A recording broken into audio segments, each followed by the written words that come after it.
how to be better in your professional career. I have been a mentor both in the military and in corporate America, and I have helped navigate difficult work circumstances to achieve success. And I will do the same for you. I know it's been a while since my last post, but a lot of good things have been happening. So let's go ahead and jump into it. This morning's topic is going to be about receiving feedback. So every one of us, as we go to work this morning in whatever capacity that is, or we go to school or whatever, are going to receive some type of feedback. You're going to be told you're not doing something right. You're going to be told you could be doing something better, or you're going to be told that you're doing great, you should keep doing what you're doing. All of that is feedback. And, you know, you get feedback to some degree is relative as far as what people say. But the thing about it is not about the feedback you get necessarily. It's about how you interpret it and how you use it. A lot of what I have seen in my career is that people who are successful, one of the things they do well is they deal with feedback properly.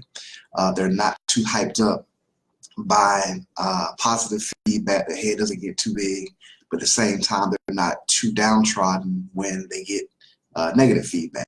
So we're going to talk about what I consider two primary types of feedback, constructive and criticism.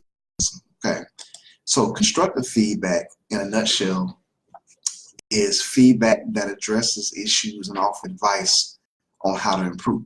Okay, constructive feedback is when somebody tells you, hey, I've seen this and you can improve in this, or you can do better doing that.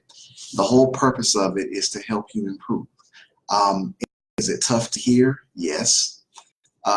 Is it always positive in how it comes across? No.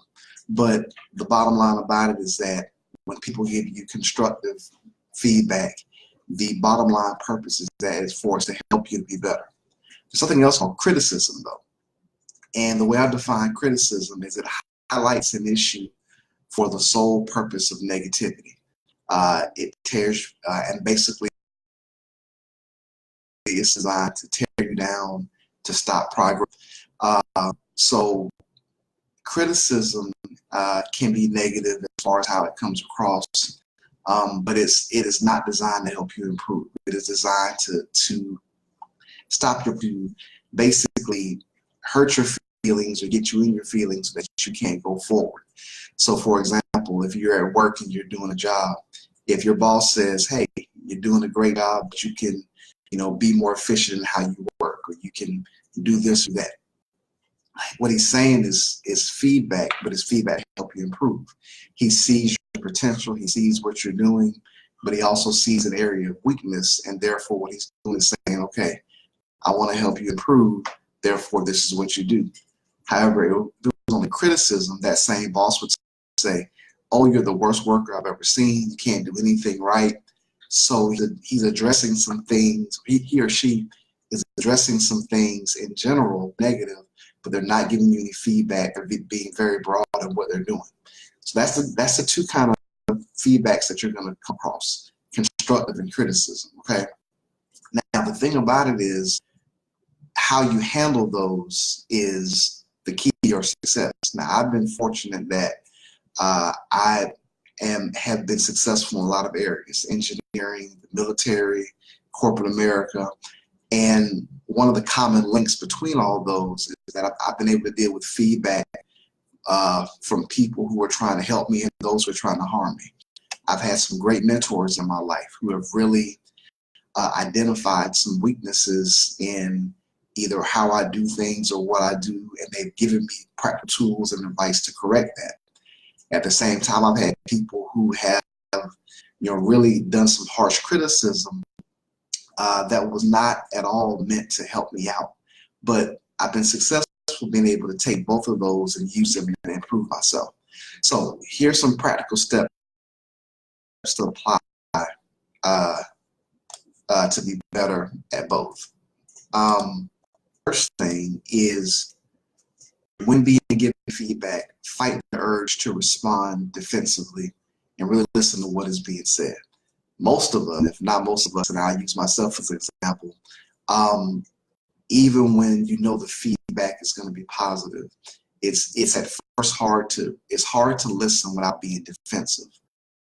And you really have to fight that urge, because being defensive, if you're too defensive, there's and there's some balance there. Obviously, you don't want to be lied on or just let untruths be told, but you really have to focus on fighting the urge to be defensive, and really hear what's being said. This is especially important when you're working with somebody or working for somebody, or even have somebody working for you that gives you feedback that you may not like personally. And so there may be a predisposition to respond to what they're saying negatively anyway, but you really got to listen to what they're saying and really hear what they're saying, because what they're saying might really, really be helping you. Throughout my career, some of the best advice that I've gotten is from people that either didn't like me or I didn't like, but what they were saying was true. And I had to kind of ignore maybe who was saying it and how it was being said to get to the point of what was being said. It's very important to actually listen to what is being said. The second thing is to, without emotion, determine if the feedback was constructive, i.e. meant to help, or if it was criticism, i.e. meant to tear down. This is vitally important, because you have to identify which one it is. You have to identify, and you identify if it's constructive or if it's criticism. And the reason being is because once you identify it, it helps you understand how to deal with it. So if it was constructive feedback, the key is to look at what was said and make the necessary adjustments. To constructive feedback, generally they're going to tell you what the issue is, but also how to address it. Now, that may be in general terms, but it's up to you to actually make the adjustments to do what you need to do to adjust to what they said. If it's criticism, okay, what you have to do is in that find constructive aspects, if any, and adjust, and if not, ignore. Okay, with constructive feedback, there's going to be something said that you can be like, you know what, that makes sense. So let me adjust what I'm doing to line up with that feedback. If it's criticism, it may or may not be there. Now, sometimes with criticism, it is just all the way criticism. There's no positive parts of it at all. Sometimes it's lies, sometimes it's other things. Well, in those cases, just ignore it. If something's being said about you that you know is not true, and you know you can't find anything that's going to help you out in that criticism, ignore it. But sometimes even your enemies, they will say things that, you know what, that is something I can improve on, and therefore you can use that. So 2 quick examples. One of the good feedbacks that I received in my career was during Air Force field training, and my flight commander told me that one of the things that I needed to do was to have more attention to detail, because during field training he saw that while I was doing well overall as far as being a leader, one of the things that I lacked a bit of was attention to detail. So I took that feedback, and it's kind of hard to hear, but that feedback really changed my life, in that whether it was going further in my engineering degree or even in my career, I've really developed methods of how to really pay attention to detail, whether it's in planning, whether it's in leading. I've learned how to really to ask more questions, to get more understanding of things so that I don't miss anything. So that feedback was good. Some bad feedback I got in my career was from some people who maybe they were jealous, maybe they were just didn't like me. But one of the things I was told as a young lieutenant was that I would never make major in the Air Force. I was told that I was in the wrong career field. I was told that even in my first few years of being a lieutenant that I wasn't going to be good enough. And they were saying different things that, for the most part, it was all about tearing me down. However, in that criticism, which did not make me feel good in and of itself, I thought, well, they're saying these things, but what things can I do to ensure that I make major?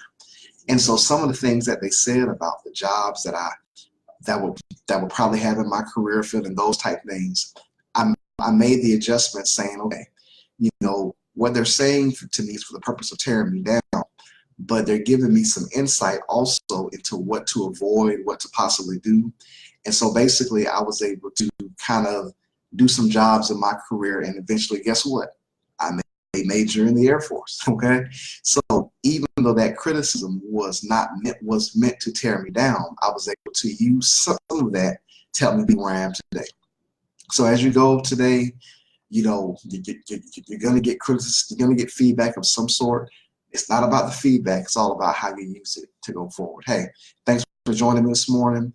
You hit me up on social media, my Facebook page, Charles Smith Mentor Talk, Twitter at CS Mentor Talk, Instagram, CS Mentor Talk, and the YouTube channel, Charles Smith Mentor Talk. I hope you have a great day.